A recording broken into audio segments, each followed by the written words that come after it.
definition itself is the reply. That is, it is first, it is the inherent power. And second, when this inherent power will be exercised, where is necessary to give effect to any order under this code. Then to prevent abuse of process of any code or otherwise to secure the ends of justice. এবং এখানে আপনার এই যে prevent abuse of process of any code এর চেয়ে আমি মনে করি যে to give effect to any order under this code এবং to secure the ends of justice, এই দুটা টার্ম এটা আরো এক্সটেন্ডেড। কারণ হলো যে এন্ডস অফ জাস্টিস এটা কিন্তু এটার এক্সটেনশন এবং এটার লেংথ, এটার যে লেংথ এটা অনেক বড়। এন্ডস অফ জাস্টিস এটা it's a big term. Ends of justice ন্যায় বিচার, এখন ন্যায় বিচার যেখানে ব্যাহত হচ্ছে সেখানে 561 will come and it will play. যেখানে দেখা যাচ্ছে যে আপনার এবিউজ অফ প্রসেস হচ্ছে সেখানে 561 come and it will play. যেখানে দেখা যাচ্ছে যে it is necessary to give effect to any order under this code, সেখানে 561 will come and it will play. কিন্তু আমাদের একটা জিনিস ভুলে গেলে চলবে না, আমরা যে কোনো কিছু একটা নিয়েই 561 করতে পারি না এবং করাটা সমীচীন না। আজকে হিউজ হাজার হাজার লক্ষ লক্ষ মামলা জমে আছে এবং বলা হচ্ছে সর্বত, এবং এটা তো অস্বীকার করার উপায় নাই। এটা কবে যে 2 যুগ 3 যুগ 5 যুগেও কি এই মামলা শেষ হবে কিনা, এটা কিন্তু আমরা ইট ইজ এ মেসেজ বলবো। আমাদের একটু চিন্তা করতে হবে যে 5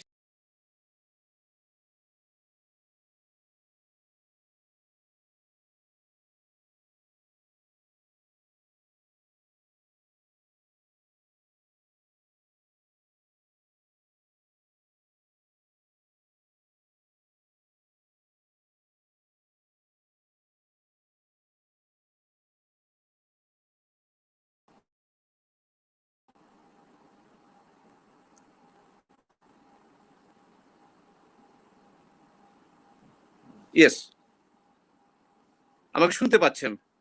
জি স্যার, আমরা শুনতে পাচ্ছি। হ্যাঁ জি স্যার। আচ্ছা, জি থ্যাংক ইউ। আমার একটু ডিস্টার্ব হচ্ছিল। তো আমরা যখন তখনই কিন্তু 561 একটা অ্যাপ্লিকেশন নিয়ে কোর্টকে একটা ইয়ের মধ্যে অবস্থার মধ্যে ফেলা আমাদের ঠিক না, কারণ ইনহেরেন্ট পাওয়ার তো এটা স্পষ্ট। আমি যেটা বুঝি সেটা হলো যে where there is other remedies under the law, সেখানে 561 নিয়ে আমাদের আসা উচিত না এবং এটা করা ঠিক না। এবং এখানে ইনহেরেন্ট পাওয়ারটা তখনই অ্যাপ্লাই হবে when there is no other privilege, when there is no other provision, where there is no other scope, then only 561 will come and it will play. এখন একটা কথা আছে, সেটা হলো যে এটার বেড়ে যাচ্ছে কেন, এবং এই বেড়ে যাওয়াটার ব্যাপারে আমি যেটা মনে করি সেটা হলো যে আপনার ল রিফর্মস অর্ডিন্যান্সে 439A যখন করা হলো, যে আগে 439টা exclusively it was within the domain of the High Court division, আপনার ক্রিমিনাল রিভিশনটা। এই রিভিশনাল পাওয়ারটা এখন আপনার সেশন জাজ সাহেবদেরকে দেওয়া হয়েছে, সেখানে 439A। তো 439A যদি হয় তাইলে challenging any order of the trial court, I mean magistrate court etcetera etcetera, আপনি সেশন জাজ সাহেবের কাছে আপনি 439A আমরা করতে পারতেছি। কিন্তু 439A যদি ওখানে সামারিলি রিজেক্ট হয় তখন কিন্তু হাইকোর্টে 561A ছাড়া আর কোনো উপায় নাই। এবং বিকজ 439 সাবসেকশন 4 বলা আছে যে 439A যদিও স্পষ্ট বলা নাই, কিন্তু সেখানে এটা ক্লিয়ার যে একটা রিভিশনাল ওয়ার্ডারের এগেনস্টে আপনার হাইকোর্টের সেকেন্ড রিভিশন হবে না। তো সেখানে আমাদের রিমেডি কি বা আমাদের স্কোপ কি? Nothing but 561A। আর আরেকটা হলো যে 439 সাবসেকশন 4, এই 439 সাবসেকশন 4 বলছে যে ওই একই কথা, যে আপনার যদি রিভিশনালে যদি অ্যাপ্লিকেশন কোর্টে যদি আদারওয়াইজ কোনো কিছু হয় সেটা কিন্তু এখানে সেকেন্ড রিভিশন হবে না। এখন তাহলে রিমেডিটা কোথায়? রিমেডি তখন তো আমাদের 561A নিয়ে আসতেই হবে। এটা আসলাম। তো আসার পরে যেটা হয় সেটা হলো যে আমাদের বুঝতে হবে যে এবিউজ অফ প্রসেস হচ্ছে কিনা, এবং আপনার সেখানে যেটা যে টু গিভ ইফেক্ট। আর আরেকটা কথা যেটা আমি আমার প্র্যাকটিস লাইফে আমি যেটা ফিল করি সেটা হলো, sometimes I say my colleagues, my particularly my junior friends, সেটা হলো যে 561A doesn't mean that only coercement. হ্যাঁ, আমার একটা কনভিকশন হয়ে গেছে, এটা ইন টাইম আমি আপিল করতে পারিনি, সেক্ষেত্রে আমাকে এটা হায়ার কোর্টের বা হাইকোর্ট ডিভিশনের আর there is no other scope, because আর এখন আমাদের কিছু মামলা যেমন নাশুতে অপরাধে, তারপরে দ্রুত বিচার ট্রাইব্যুনালে, এগুলোতে একটা টাইম লিমিট বেঁধে দেওয়া আছে যে আপনার এই 30 ডেজের মধ্যে, বা স্পেশাল পাওয়ার সেক্টর, ইয়েস, যে 30 ডেজের মধ্যে এপিল করতে হবে। যদি এপিল করতে না পারে তাহলে উইল ইট গো আনচ্যালেঞ্জড, এবং তার যে কনভিকশনটা বা তার যে এই জাজমেন্টটা, এটি হায়ার কোর্টের কোনো আর কিছু থাকবে না, সেক্ষেত্রে 561 is the only remedy. But one thing is that, যে এই 561 এটা আপনার করতে হলে যেটা আমাদেরকে সবচেয়ে আগে মনে রাখতে হবে সেটা হলো যে একটা চার্জ হিয়ারিং হচ্ছে ম্যাজিস্ট্রেট কোর্টে, এবং এই ম্যাজিস্ট্রেট কোর্টে চার্জ হিয়ারিং পড়ে আপনার চার্জের এগেইনস্ট কিন্তু ডিভিশন লাই করে, কিন্তু সেখানে 439 এতে না গিয়ে সরাসরি আমরা 561 এতে চলে আসি হাইকোর্ট ডিভিশনে। সেখানে আপনার দুই দিকে এটা ব্যালেন্স হচ্ছে, একদিক থেকে এটা, হ্যাঁ, এটা যদি দেখা যাচ্ছে যে দেয়ার ইজ পয়েন্ট এবং এটা 561 এর এই গ্রাউন্ড আছে, বাট একটা জিনিস হলো যে আমি কিন্তু আরেকটা একটা প্রিভিলেজ কিন্তু আমি ওখানে অফ হয়ে যাচ্ছি, সেটা হলো যে আমি কিন্তু 39A করে আসতে পারতাম, এবং সেটা না করে সরাসরি 561টা, এটা সামটাইমস এটা দেখা যাচ্ছে যে না, এটা সমীচীন না। তো 561 এর সম্বন্ধে আমি যেটা মনে করি সেটা হলো যে এটা ইনহেরেন্ট পাওয়ার, এবং এটা সম্বন্ধে আমাদের খুব অ্যালার্ট থাকতে হবে, এবং এই পাওয়ারটা, ও আমি যেটা বলছিলাম, এক্সকিউজ মি, সেটা হলো যে not only for quashment, but ওই যে ফার্স্ট ডেফিনেশন যেটা, two give effect any order under this code.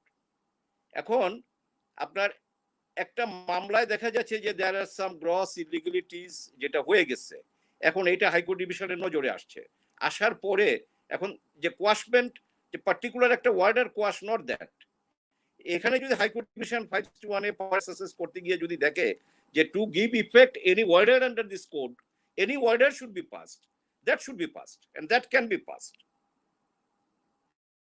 আর আপনার কেস অফ নো এভিডেন্স, আমরা বলি যে কেস অফ নো এভিডেন্সে 561 এ লাই করবে, হ্যাঁ লাই করবে আপনার। এখন কেস অফ নো এভিডেন্স, এটা আপনার আপনার কনভিকশন যখন আপিল হয় তখন আপিলে দেখা যাবে যে সেখানে আপনার 561 এটাতে আপনার কেস অফ নো এভিডেন্স বলে।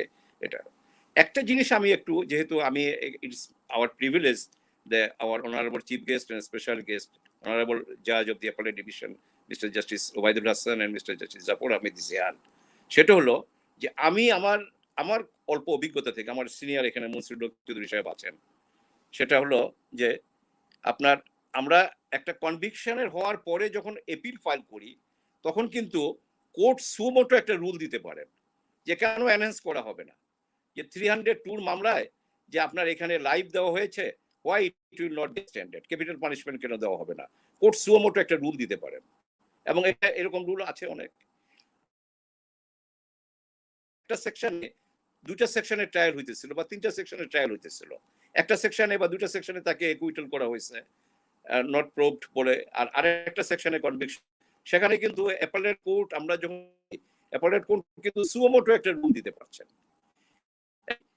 ইন্ডিয়ান জুরিসডিকশনে, ইন্ডিয়ান সুপ্রিম কোর্টের আমি জাজমেন্ট পেয়েছি, আমার কাছে আছে, সেটা হলো যে 561 এ ওনাদের হলো বোধহয় 482, yes, 482 of the Code of Criminal Procedure in India that deals with the with the inherent power of the High Court Division, that is our 561A. সেখানে আপনার হাইকোর্ট ডিভিশন সুমোটো রুল দিচ্ছেন 561A। তো suo motu rule তো আমাদের এখানে high court ডিভিশনে, আমার যদি জানা, আমার সিনিয়র বলতে পারবেন মুন্সির চৌধুরী সাহেব, যে আমার মনে হয় যে আমাদের ইনস্টেন্স এখন পর্যন্ত, আমাদের বারে একটা সেমিনার হয়েছিল, Mr Justice Anayatur Rahim, his lordship was there as the chief guest, সেখানে I brought it to his lordship's notice যে যদি 430 আপনার সুমোটো রুল দেওয়া যায় তাহলে 561 এ না কেন, এবং সেখানে আমি ইন্ডিয়ান ডিসিশনটা কোট করলাম যে এখানে ইন্ডিয়ান সুপ্রিম কোর্ট বলে দিয়েছে যে হ্যাঁ 561 এতে আপনার সুমোটো রুল দেওয়া যায়, কারণ এটা ইলাস্টিসিটি অফ ডিমান্ড, ওই যে ইকোনমিক্সের ছাত্ররা যেটা জানেন যে 561 এ, I understand with my limited knowledge, my limited learning, that it should have the exercise of this power like an elastic, and it should be extended up to what extent it is required to go. Because একটা বড় term কিন্তু ওই যে লাস্টের কথাটা যেটা, সেটা হলো যে আপনার to secure the ends of justice. Ends of জাস্টিসটা অনেক, এটা অনেক বড় কথা এবং এটা অনেক বুঝার বিষয়, এটা অনেক অনেক কিছু এটার মধ্যে নিহিত। কাজে এন্ডস অফ জাস্টিস, ন্যায় বিচারের সাথে আমরা কিন্তু এটার গুরুত্ব অনেক বড়, এটার মহত্ব অনেক বড়। এই for the ends of justice আপনার 561A তে আমি মনে করি যে এটা হাইকোর্ট ডিভিশন, এটা ইজ নট লিমিটেড, এবং কিছু কিছু জায়গায় আমরা কিছু ডিসিশন আমরা এইভাবেও পেয়েছি যে না, এটা এক্সট্রা অর্ডিনারি পাওয়ার বা inherent power, it should be exercise very carefully. Yes, it should be exercised very carefully, but where it is required, there obviously it will be exercised, because so it should be used where it is necessary. বিচারকের তলোয়ার সেখানে কাজ করবে যেখানে এটা প্রয়োজন, এবং সেখানে কোনো ধরনের কোনো কার্পণ্য কোনো প্রশ্ন ওঠে না। সো 561A আমি যেটা বিশ্বাস করি এবং আমি যেটা হোয়াট আই ডু বিলিভ, যে উইথ দি লয়ার্স আমরা অযথা কোর্টে এই মামলাগুলোর স্তূপ আমরা বাড়াবো না। যেমন আমি আমি আমার অভিজ্ঞতা থেকে বলি, একটা এফআইআর হয়েছে, জাস্ট আসামিরা কোন রকম একটা জামিন নেওয়ার পরে এরপরে চেম্বারে চলে আসে ক্লায়েন্ট যে স্টে করে দেন। এটা 561 একটা করে একটা স্টে করে দেন, এবং অহরহ মামলা যে হচ্ছে না সেটা না। আমি আমার নিজের উপরেই বলছি, আমরা লয়ার রেগুলার প্র্যাকটিস করি যে আমরা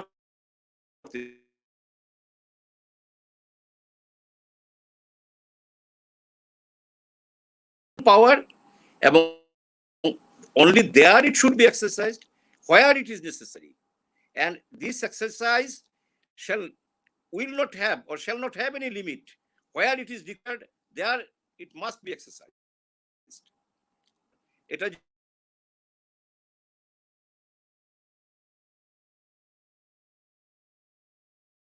না, বরঞ্চ আরো দিন দিন বেড়ে যাবে। আর আরেকটা জিনিস আসে, সেটা হলো যে জাস্ট আপনার মামলা ইনিশিয়েট হওয়ার পরেই আমরা 561A নিয়ে আসি। এটা আমরা একটা ডিসিশন আমাদের অনেক পুরনো 28 DLR আপনার আব্দুল কাদের চৌধুরীর মামলায়, সেখানে আমরা ওই জাজমেন্টটা যদি ভালো করে আমরা দেখি, সেখানে আমার সিনিয়র বলতে পারবেন মনসুর চৌধুরী সাহেব আরো ভালো করে, যে প্রি পোস্টারাস একটা কথা আছে। এখন এই প্রি পোস্টারাস হয়, তাইলে হ্যাঁ ইনিশিয়াল স্টেজেও কিন্তু আপনার 561 হতে পারে। ইফ একটা মামলা আপনি করলেন, সেখানে দেখা যাচ্ছে যে না, এটা আন্ডারে why 51 will not be applied there. আবার একটা 302 মামলা একটা এফআইআর হলো, আসামি জামিনে, তারপরে চার্জশিট হলো, চার্জশিট হওয়ার পরে যেটা আবার 561 নো, যেখানে দরকার সেখানে হবে, যেখানে দরকার না সেখানে হবে।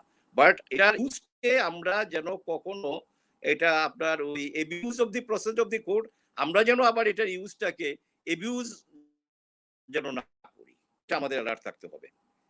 আর 61 সম্বন্ধে আর যেটা আছে সেটা হলো যে আপনার কেস অফ নো এভিডেন্স আমি বললাম। আর ডিভিশনাল কোর্ট, বিশেষ করে 439A, এটা যদি আপনার লার্নেড সেশন জাজ সাহেব, এখানে আমার high court division is the controlling authority, constitution অনুযায়ী এটা সুপারভাইজারি পাওয়ার, এবং উই আর প্রিভিলেজ যে আমাদের অ্যাপ্লাই ডিভিশনের মাননীয় বিচারপতি আছে, সেখানে যদি দেখা যায় যে না, divisional power is properly exercise by the learned session জাজ, ইন দ্যাট কেস 561A এর অ্যাপ্লিকেশনটা আমার মনে হয় যে হাইকোর্ট ডিভিশনে কমে আসবে, কারণ 439A করার পরে 561A ছাড়া আর কোনো উপায় নাই। তো দিস ইজ। আর আপনার আরেকটা প্রশ্ন আমাকে করা হয়েছিল, বোধহয় আমি নিজে থেকে একটু বলি, যে আপনার যেহেতু আপনাদের ইয়েটা টপিকসটা হলো issue and challenge in criminal justice delivery, তো টাইম লিমিট এবং আপনার এই যে স্পিডি ট্রায়ালটা, এই স্পিডি ট্রায়ালের ব্যাপারে আমার যেটা অভিমত সেটা হলো যে এটা আমাদের সবাইকে একটা বিচার যাতে ত্বরান্বিত হয়, এটার জন্য আমাদের সবাইকে সিনসিয়ার হতে হবে। এটা কোর্ট থেকে আরম্ভ করে সবার, কোর্টের যেটা সেটা হলো যে কোর্ট এমনিভাবে এটাকে দেখবেন যে অযথা যেন সময় নষ্ট না হচ্ছে, এবং আপনার কারণ কিছু প্রসেস আছে, যেমন civil procedure code itself, the procedure itself is a lengthy one. আবার আমাদের ক্রিমিনাল প্রসিডিউর কোড চ্যাপ্টার 23 যদি আমরা দেখি, চ্যাপ্টার 23-তে সেশন ট্রায়াল যেমন আপনার একটু কন্ট্রাডিক্টরি হয়ে যায়, কন্ট্রাডিক্টরি ইন দিস সেন্স যে সেটা হলো যে চ্যাপ্টার 23-তে সেশন ট্রায়ালে আপনার ওপেনিং অফ দি কেস থেকে কিন্তু আপনার টোটো কমপ্লাইড হতে হবে। আর যদি কমপ্লাইড না হয় তাহলে সেখানে কিন্তু আসামি প্রিজুডিসড হবে এবং সেখানে কিন্তু বিচারটা প্রপার হলো না, এটা চ্যালেঞ্জ হতে পারে। কিন্তু যেটা আমার চিন্তা করতে হবে সেটা হলো যে তার অর্থ এই নয়, এখানে কোড অফ ক্রিমিনাল প্রসিডিউরে 339C-তে, হ্যাঁ 339C-তে আপনার 360 ডেজ বেঁধে দেওয়া হয়েছে যে সেশন ট্রায়াবল কেস, যেখানে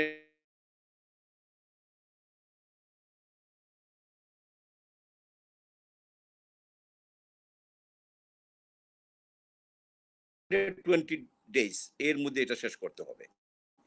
তো পার্টিকুলারলি আমি সেশন ট্রায়াল সম্বন্ধে বলবো যে এটা দ্রুত বিচার ট্রাইব্যুনাল যখন 2002-তে করা হলো, তো দ্রুত বিচার ট্রাইব্যুনালে যেটা আসলো সেটা হলো যে আপনার 135 দিন, 90 ডেজ স্যার ফার্স্ট, দেন 30 ডেজ, দেন 15 ডেজ, এই 135 ডেজ টোটাল এর মধ্যে আপনার এই মামলাটা শেষ করতে হবে। তো দ্রুত বিচার ট্রাইব্যুনালে আমরা আমাদের অভিজ্ঞতা থেকে বলতে পারি সাধারণত খুনের মামলা, ধর্ষণের মামলা, হিনিয়াস অফেন্স যেগুলো সেখানে যায়, যেটা আপনার ওই যদি কোড অফ ক্রিমিনাল প্রসিডিউরে গিয়ে চ্যাপ্টার 23 যেখানে অ্যাপ্লাই হতো, তো তো সেখানে আমার মনে হয় যে খুব স্পিডি এটাকে আবার এমন স্পিডি করা যাবে না যে স্পিডি করতে গেলে যে না দেখা যাচ্ছে যে আসামিরা বা ডিফেন্স প্রিজুডিস হচ্ছে।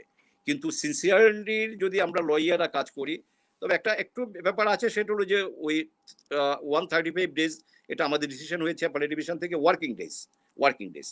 কিন্তু আমাদের অ্যাপেলেট ডিভিশনে আবার একটা জাজমেন্টে আমার কাছে যেটা, সেটা হলো যে mister justice Matin, yes, his lordship is the author জাজ, এবং এটা reported in 68 DLR probably page 300 Zamanuddin মনে পড়ে।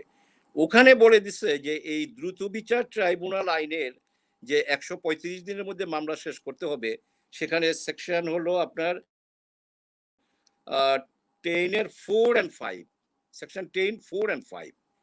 তো এখানে their lordships view of the appellate division is that যে এটা ডাইরেক্টরি নট ম্যান্ডেটরি। কারণ ওখানে প্রভিশনটা কি, ওখানে প্রভিশন হলো যে আপনি 90 ডেজের মধ্যে শেষ করতে পারলে অ্যানাদার 30 ডেজ, না পারলে আরো 15 দিন, এই 135 দিন। তখন 135 দিনের মধ্যে একটা মামলা আপনার টাঙ্গাইলের না যেন কোথাকার শেষ হলো না, ওটা নিয়ে আসলো, আসার পরে হাইকোর্ট ডিভিশন রিজেক্ট করলো, অ্যাপেলেট ডিভিশনে গেল। তো দেয়ার লর্ডশিপ ভিউ ইজ দ্যাট এখানে ওনারা বললেন যে এটা আপনার ডাইরেক্টরি কিন্তু ম্যান্ডেটরি না। এখন যদি ডাইরেক্টরি হয় তাহলে তো আপনার এটা with every respect to this judgment I like to say যে yes it is directory not mandatory. এখন ম্যান্ডেটরি যদি আপনি না করতে পারেন তাহলে তো আপনার গাছাড়া অবস্থা ওই যে 360 দিন, 360 দিন কেন, আপনার 3 বছর 5 বছরও শেষ হচ্ছে না। এবং এই দ্রুত বিচার ট্রাইব্যুনালের মামলা আমি আমার অভিজ্ঞতা থেকে বলতে পারি